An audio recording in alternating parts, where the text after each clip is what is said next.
En una caverna se encontraban un grupo de hombres, prisioneros de nacimiento, encadenados de forma tal que solo podían mirar hacia el fondo de la cueva. Una hoguera y figuras manipuladas por otros hombres proyectaban en esa pared todo tipo de sombras. Para los prisioneros, las sombras eran la única referencia del mundo exterior. Esas sombras eran su mundo, su realidad. Uno de los prisioneros era liberado y se le permitía ver la realidad entera fuera de la caverna. ¿Qué tanto tiempo le tomaría acostumbrarse al exterior después de toda una vida de encierro? Posiblemente su reacción sería un profundo temor a la realidad. Podría entender lo que era un árbol, el mar, el sol. La educación en la antigüedad distaba mucho de lo que hoy entendemos por educación. En Atenas clásica, por ejemplo, no había escuelas. Las primeras academias de Platón eran espacios de reflexión, conversación y experimentación libre. La instrucción obligatoria era cosa de esclavos. Por otro lado, la educación en Esparta era más parecida a una instrucción militar. El Estado se deshacía de quienes no alcanzaban los niveles esperados.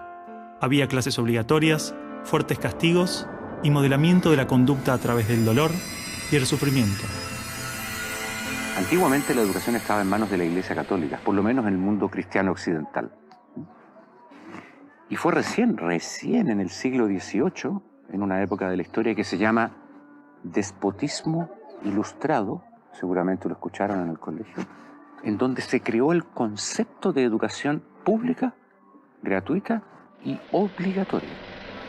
La escuela como la conocemos nace a fines del siglo XVIII y principios del siglo XIX en Prusia.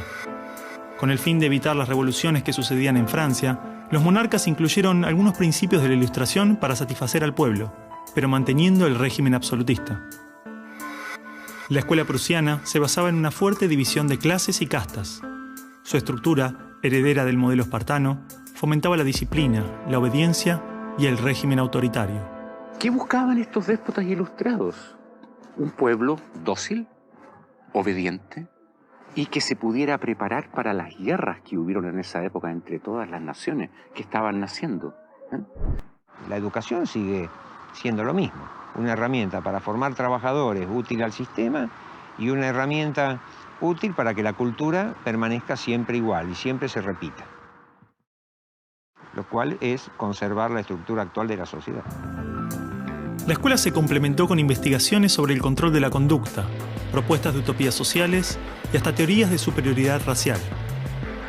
No es de extrañar que los primeros estados con el sistema prusiano o similar fueran con el paso de las generaciones focos de xenofobia y nacionalismo extremo. El modelo de producción industrial en cadena de montaje era perfecto para la escuela. La educación de un niño era comparable a la manufactura de un producto. Por lo tanto, requería una serie de pasos determinados en un orden específico, separando a los niños por generaciones en grados escolares.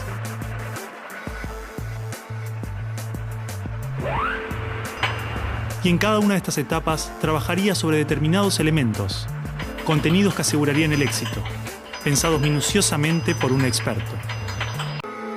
Durante los últimos siglos, hemos construido nuestras escuelas a imagen y semejanza de las prisiones y las fábricas, priorizando el cumplimiento de las reglas, el control social. La escuela se pensó como una fábrica de ciudadanos obedientes, consumistas y eficaces, donde poco a poco las personas se convierten en números, calificaciones y estadísticas. Las exigencias y presiones del sistema terminan deshumanizándonos a todos, porque van más allá de los maestros, directivos o inspectores escolares. La realidad es que la esencia de la escuela prusiana está inmersa en la estructura misma de nuestra escuela. Los test estandarizados, la división de edades, las clases obligatorias, las currículas desvinculadas de la realidad, el sistema de calificaciones, las presiones sobre los maestros y niños, el sistema de premios y castigos, los horarios estrictos, el encierro y la separación de la comunidad, la estructura verticalista. Todo esto sigue siendo parte de las escuelas del siglo XXI.